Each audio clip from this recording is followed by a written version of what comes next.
Hello and welcome to episode 10 of Anne Chats. This one is slightly different in that I won't be talking to anybody. What we're doing is we're posting the first 32 minutes of our last show, How to Get the Menopause and Enjoy It. This recording was made in on Green On Theatre, Letterkenny in December last year.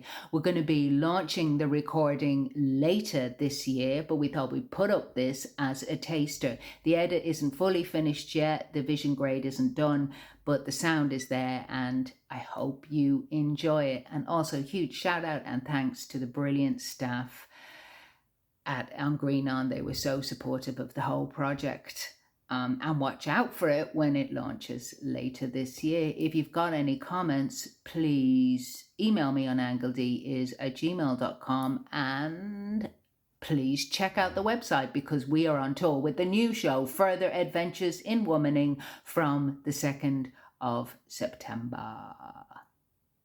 Ladies and possibly some gentlemen, please welcome to the stage the one and possibly only Anne Gildea.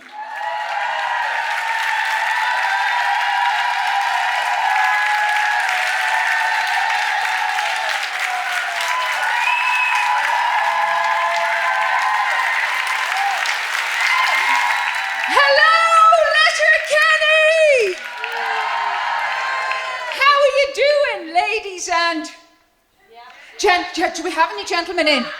Where's the fella? Oh, look, hello, sir. What's your name?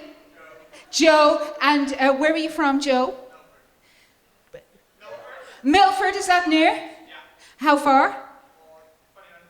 20 minutes, he made the effort. Thanks very much, Joe. Thanks, Joe from Milford. Now, we've Joe from Milford and... Hello, sir. And what's your name? Colin, where are you from, Colin? Did you hear that? Jesus, my hearing's complete. Ridley's Point. Quigley's Point. Well, Quigley's Point sounds like a dirty old place to me.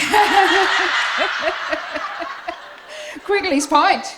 Where was Joe from again? Milford. Yeah, I'm just checking. And Joe's from Milford and you're from Quigley's Point and your name was? Colin. Joe, can I just say that you are lucky that Colin is in tonight, because now, usually if there's just one fella in, what we do at the end of the night is we sacrifice him. But I have discovered through trial and error that it gets a bit messy if there's more than one, so you're in luck. A huge round of applause for Colin and Joe. And Quigley's Point. And can I just say, and look at fellas, you know, you're in the right place because menopause is a very inclusive condition. You don't have to get it to suffer from it. So what I usually do to start is I do a little number to warm you up. Although, Jesus, I have to say, there's great heat coming off you already. Do you know something? You could fry an egg on you if you had an egg.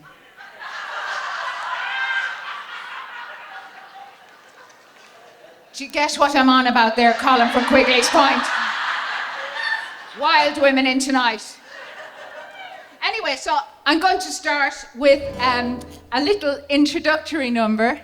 It's called Little Introductory Number.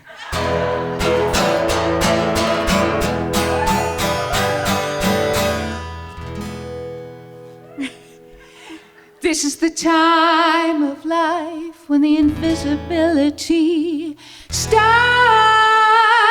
to kick in. People can no longer see you, though you're standing right in front of them. People like waiters and barmen and your family. Do you get that?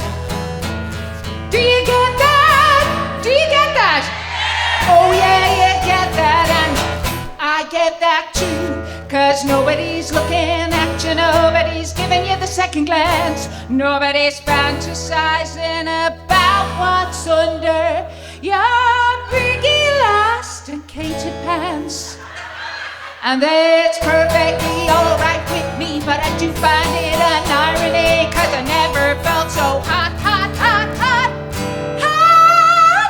in my life. I'm on fire.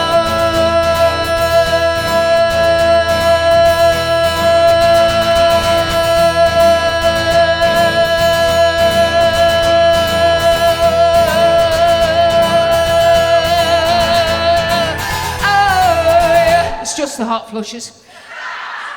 And then, on the other hand, true wisdom truly kicks in at this stage of life. Don't you find you feel very wise, don't you, at this age? Don't you? Don't you? Yeah, but no one gives a shite. Because if they can't see you, they're not fucking listening to you. And then on top of that, you get the forgetfulness, the joint pain, the sore knees, the brain fog.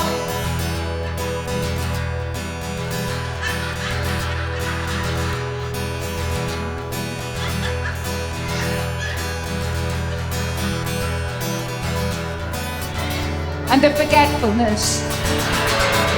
What about the weight gain? Do you know what's going on with the weight gain?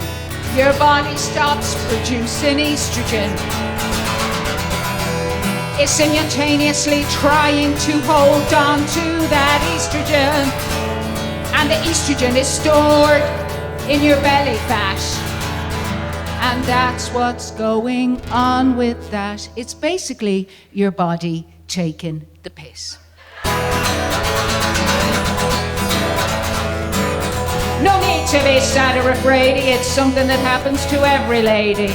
Cyndi Lauper, Jermaine Greer, Nana Muscori, Pam Ayres, Madonna, Esther Ranson, that woman out of garbage, Shirley Manson, Bette Davis, Beth Lynch, I bet you've got it too. Have we got any menopause going on here in the front row?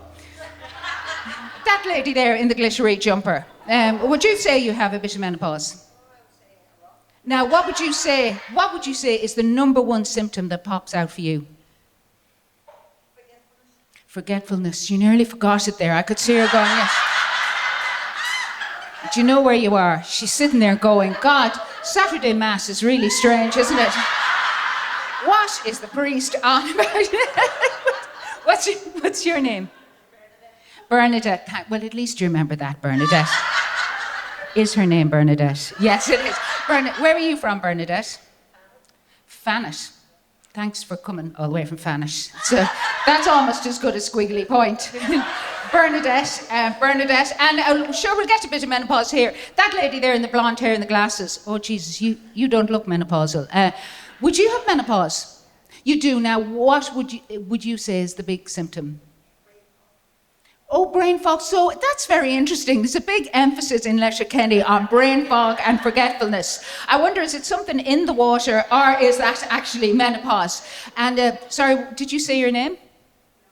See, I have the same thing too.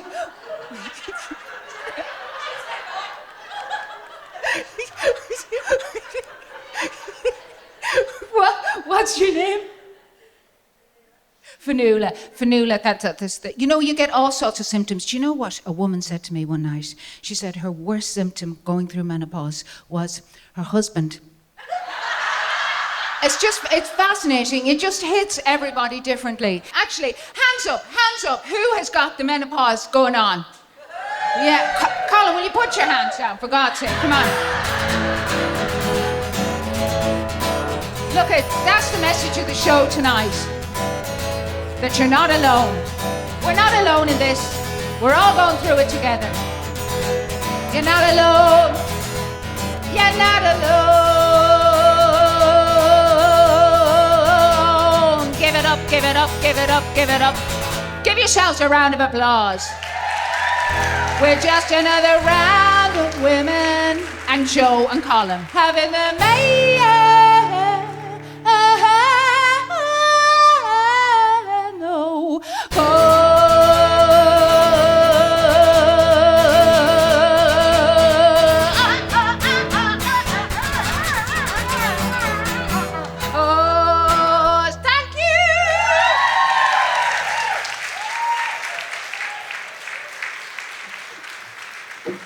Did you relate to what I was saying in the song?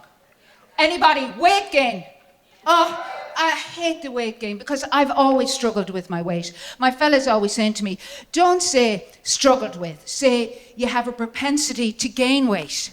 Then it sounds like an achievement. But I really, as I went into my 40s, really developed that propensity. But I have this great weight loss hint, and it's these. I just hit my 40s and I just got a wardrobe full of these, and they're absolutely fantastic. Look at the shape they give you. Aren't they fun? You'd never know that these are a size too small, would you? I got these ones in Lidl. I went in for cheese and beans. I came out with these, 2 kayaks and a deep fat fryer, and they're fantastic. German engineering technology, four-sprung Das bottom. Oh, they're fantastic. They're called Dankepanten. Roughly translated, thank you pants. And thank you very much indeed. They really hold you in. I've lost all feeling from the waist down. But you have to make the effort, don't you? Do you like the outfit? Double leopard. It's not too matchy-matchy, is it? It's very popular with middle-aged women, isn't it? The leopard. Have you noticed? I first wore this to a 50th. I went in, every woman, leopard. It was like the Serengeti. But you do have to make the effort, because have you noticed that thing, the invisibility? Have you people just suddenly looking through you? I have got a friend, she's a similar age to me, 50s, and she has 3 daughters, late teens, early 20s, and she said to me, Anne, they would sicken you. She said they're all the time going, oh, Mom, we hate the way fellas are always objectifying us, gawking at us. Oh, we feel so objectified. It's disgusting. She said she's thinking to herself, Jesus, I'd love to be objectified. I'd love to be walking past a building site again and see a fella looking down at me. And she said, just to hear a lovely wolf whistle once again. Did you hear that, Colin? She did that with her vagina. I could tell by the knicker muffle. She'd have to have some use for it at this age. And she said, just to hear those magic words once again, show us your tits. And she said she could go, yeah, there they are now.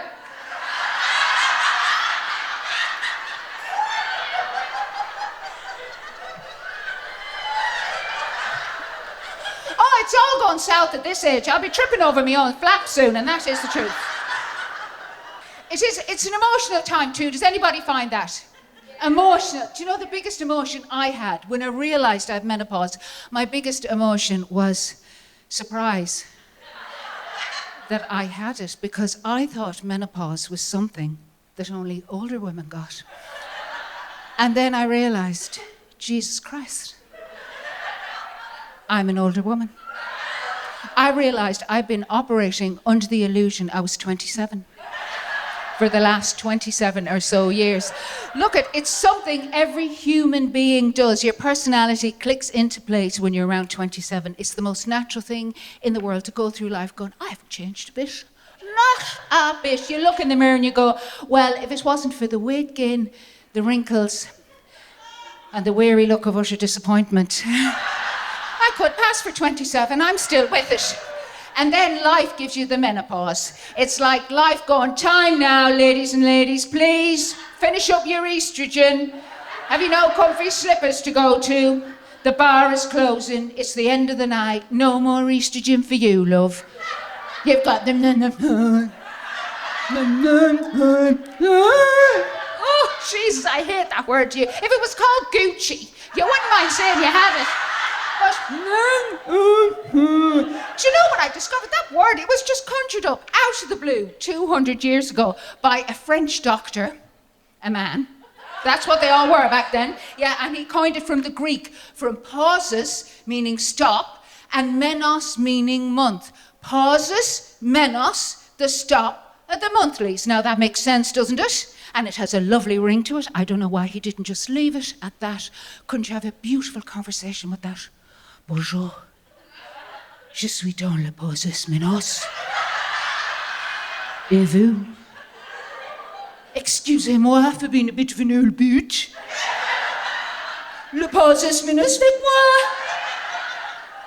Instead, menopause. Not even womenopause. Menopause. And do you know the thing that kills me? Women are such crack at this age. If it had been up to me, I would have called it something fun and bubbly that expresses what women are like at this point in life. Something like, hello, Maureen, how are you? How are you getting on with your wibbly wobbly wonders? Ooh, fine, Anne, I'm wibbly wobbly wondering away, but tell me, is this normal? I'm still having a very heavy skiddly diddly bops every month. Well, yes, Maureen, that is normal. I remember at the time I was wibbly wobbly wondering and skiddly diddly bopping together for months and months and months. I remember thinking, I cannot believe I'm still shoving these tampoony woonies up my flange banjo. A bit of bloody fun. And here's another thing. I couldn't believe this other thing. I'm reading up about it.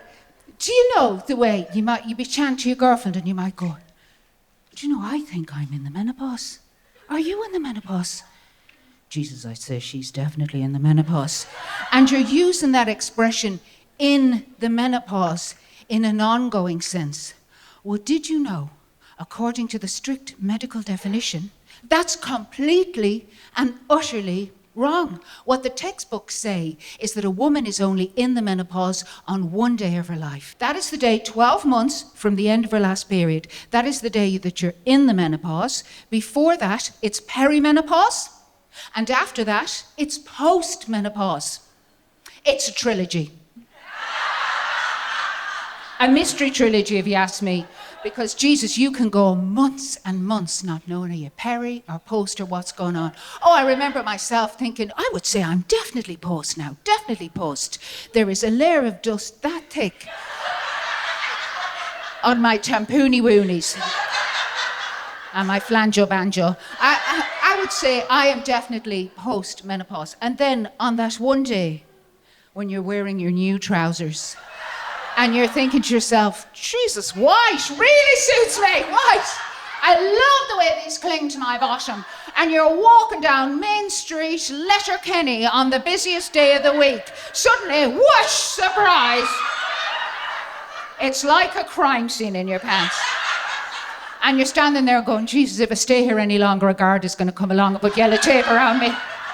And then we've all been there, you have to drop whatever you're doing and get the feck home with your bottom against every available wall, trying to be discreet. Of course, you keep bumping into people you know. Oh, hello, Father, how are you? Yes, the stigmata, I think, yes. Hey, but at least you know you're still perimenopause. Did you ever hear that word growing up? Perimenopause. I heard of peri-peri chicken before I heard of perimenopause. Peri is another Greek word, and it means around or about, and it refers to the time that the symptoms first begin to kick in, right up until that moment that you're actually in the menopause. And according to the textbooks, that can happen for a woman anytime from her mid-30s to her late 40s and lasts 2 to 3 to 10 to 15 years. Isn't science fantastic, isn't it? Isn't it great to be in the know? And looking back, you know, when it first started happening for me, all these symptoms, I didn't have a clue what was going on. And I remember I went along to the doctor, and it turns out neither did he. Do you know something? He was so far off the mark, I'm surprised he didn't ask to hold my testicles and get me to cough. And you're probably like me. I'm a typical Irish woman of my generation. You put off going to the doctor, don't you? You go, I don't need to go. So by the time that you finally make it in there, and then he says, what appears to be the problem? The floodgates opened. I don't know. I don't know what's going on. I don't recognize myself. I feel like I'm losing my memory. I'm gaining weight. I'm tired all the time. I feel like I'm losing my memory. I'm sweating like a pig. My libido has gone completely flat. He said, "Oh, I didn't realise you played a musical instrument." I said, "I have no motivation. I have no concentration. I am aching all over. And I smell like a tomcat." And he said, "Oh, Anne, I'm sorry to hear that, but you know, we don't have a cure for being a middle-aged lady. But," he said, "I can offer you some antidepressants." And I said, "Will they help?" And he said, "No. But you won't give a shit." So at that point in my life, like so many women, I ended up on antidepressants for 4.5 years, give or take 6 or 8. Oh, it was going around. It was like my head was in a bucket of jelly, which was lovely, you know, but it's just at a certain point I thought this isn't feasible in the long run. You know, there comes a time when somebody has to wash the dishes. So I decided to come off them. And listen to me, I'm not blaming anybody. You know, I take full responsibility there. When the doctor offered them, I was the one who said yes. And in fairness, before I ever went to the doctor, I could have done some research on the menopause so that when I went in, at least one of us would have heard of it. And also, in fairness, the menopause can really affect a woman's mood, and sometimes that little tablet can help her over the hump. But it seems to me it happens all the time that a woman will go to the doctor with the menopause. There is no mention of the menopause, and she comes out and she's on antidepressants, and she's taken Prozac or sertraline, Lustral, Seroxat, Cipramil, Cymbalta, Lexapro, Effexor. They're just the ones I was on. Oh, there's so many of them. And they all sound like heavy metal bands. And then I was thinking, sure, it was the same in our Mother's Day. What do they have? Librium, Valium. Women left on Valium for 30 years. Do you know something? It's like medicine looks at women and goes, they're very complicated, aren't they? Should we just tranquilize them? And you can actually trace the roots of that idea back 2,500 years to ancient Greece and the foundations of Western medicine and the first name that they gave to the womb, which was the hystera, from which we get hysterical, hysteria. You can see the implication, womb, therefore loony. And here's the thing, it was talking to a fellow loony. It was talking to another woman that I got the clearest idea of what menopause is. It wasn't in a textbook. It was another woman who said to me, "Anne, do not complicate it. Menopause is simply reverse puberty." She said, think back to when you were 11 or 12, your body suddenly starts producing all these hormones. It has a huge effect on you. You are now at the other end of that, and your body is ceasing to produce those hormones. So, of course, it's going to have an equal and opposite effect. What are those hormones? Estrogen, testosterone, and progesterone. They're very easy to remember, Jim. They sound like a Julie Andrews song. Estrogen, testosterone, progesterone, these are a few of my favourite things. Not anymore, Mary Poppins. They're all draining away. From beginning to end, you are going to lose 99% of those hormones. 99%. And then the question is, does that affect you? Everything. Mood, mind, hair, skin, bones, ligaments, joints, your marriage, absolutely everything. But I will say this, the degree to which a woman will experience symptoms is individual to the woman. There are some women and they experience absolutely nothing going through menopause, and the technical name for those women is lucky feckin' bitches. Do you know who those women are? Those women are the pimple-free princesses that we all knew growing up. Do you remember those girls in secondary school? They just floated through the teenage years with the perfect skin. It was like they woke up one morning and womanhood had descended on them like a scented fragrance. Meanwhile, you were bent double with cramps every month. Overnight, you turned into a greasy-haired teenage pizza face. But somehow, you got through it. The hormones settled down. you grew up and you thought, well, thank goodness that is all completely and utterly over forever and ever. And then life gives you the menopause. It makes the teenage years look like the good old days. And another side of it is you haven't a clue. You know, I didn't know that my menopause was my menopause for years because there was nobody to explain it to you. Yes, we know the periods will stop. You might get the odd hot flush, but there's so many other symptoms. Do you know what my first symptom was? I remember in my early 40s, standing in my flat, suddenly going, just someone let a cat in here. A manky old whore of a tomcat spraying it stink everywhere. Oh my God. It was me.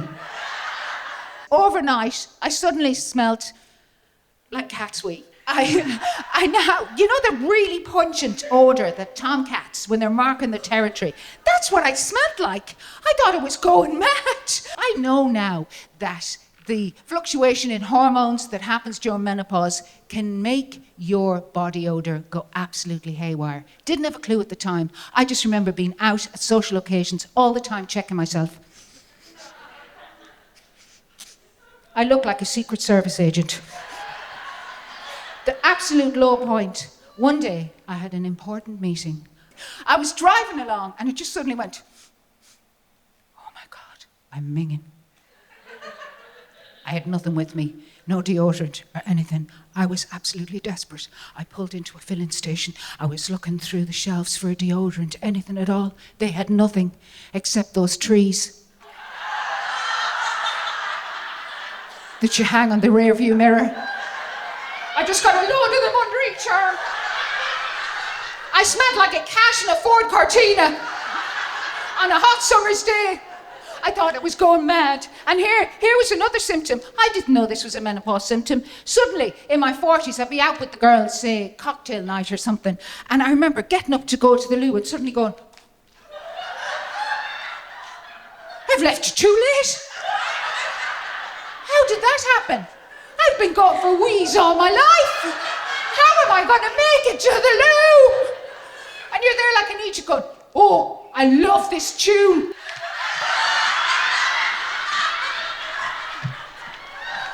Daniel O'Donnell's brilliant, isn't it? That's called urinary urgency. Oh, look, I can laugh about it now, but you know something? It got so bad for me. I had an internal GPS in my head. Everywhere I went, anytime I went out, I had to know where I could have the friendly wee. Oh, that bar is absolutely amazing. If you just go in like this, barman, no trouble at all. He'll let you use the loo. He's so kind. That coffee shop is wonderful. You don't have to buy a latte, a muffin, anything. You just go in and they let you use the facilities. They're so understanding.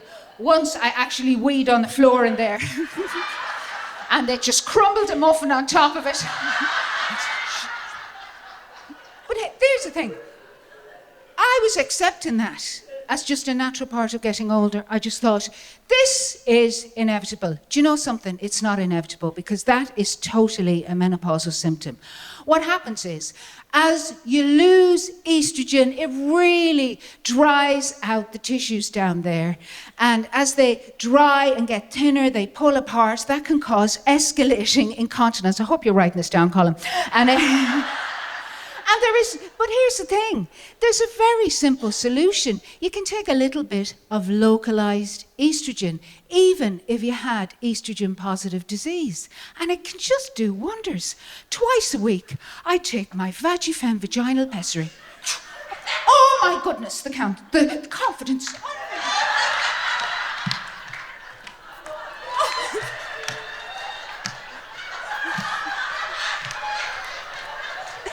And hardly a leak.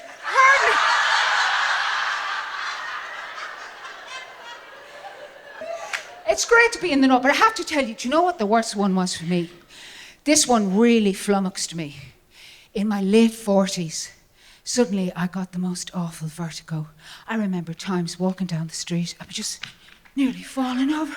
Anybody else? That is caused by a fluctuation in your hormones that can, believe it or not, affect your inner ear. I didn't know that. I remember times in the street, I'd have to lean against the wall. I'd be standing there going, yeah, lean against the wall, the mime again. I was leaning against the wall. Times in the street, leaning against the wall, thinking to myself, Jesus, this is more than the 10 gin and tonics I just had.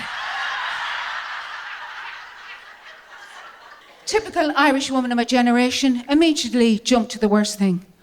Must be cancer. When I was 45, I had breast cancer and I got through it okay. When that started happening, I thought, well, the cancer's back and it's gone to the brain. I went back to the hospital. I got the oncologist to check me up. He said, Anne, I promise you, it's not cancer. I promise you, there's nothing there. Nothing there. Oh, but I remember coming out of the hospital going, I know my own body. I know my own body. There's something going on. Something. Do you know something? I wasted a bloody fortune on scans. Do you know the way when you pay €500 for a brain scan and then the doctor comes out and he goes, well, I'm delighted to tell you it's completely clear. There's nothing at all wrong with you. So off you pop now. Most of you's going, isn't that wonderful? Isn't that the result we both wanted? But a little bit is gone. I just paid €500 for that scan. Oh, thank you to look through it again. And there must be a shadow or something. Actually, I have a bit of a pain in my knee. Could I put that through the machine? And another reason I was sure it must be cancer was the brain fog. I was blaming the brain fog on something going on up there. Do you know, the brain fog, did you get that thing too? This was my thing all the time, walking into rooms going, what? What did I come in here for? And then your neighbour goes, what are you doing in my house? When you know that all of that is menopause, you can give it a frame, you know you're not going mad, and then you can ask the next question, which is, well, is there anything I can do to help me through it? And sure, Jesus, there's loads of things. Some women like to go the alternative route. I have a friend, she tried these magnets that you attach to your pants. Her husband brought her out for dinner to a posh restaurant. Do you know the type? 3 knives, 3 forks, 3 spoons. Sit down. She couldn't get them off. She had to wear them out of the restaurant. I wouldn't be into alternatives. When I knew menopause was menopause, I thought, I want chemicals, the hard stuff. I want HRT. But like most women of my generation, I knew nothing about HRT. I didn't know what it was, where you got it, how it came, how you took it, nothing at all. And for some ungodly reason, the first person I decided to ask about it was my mother. I don't know what I was thinking. It must have been the menopause. My mum is a lovely Mayo woman, and she lives in Manchester. And I phoned her up, and I said, hi, Mum, I'm thinking of HRT. And she said, what's wrong with the bank you're with?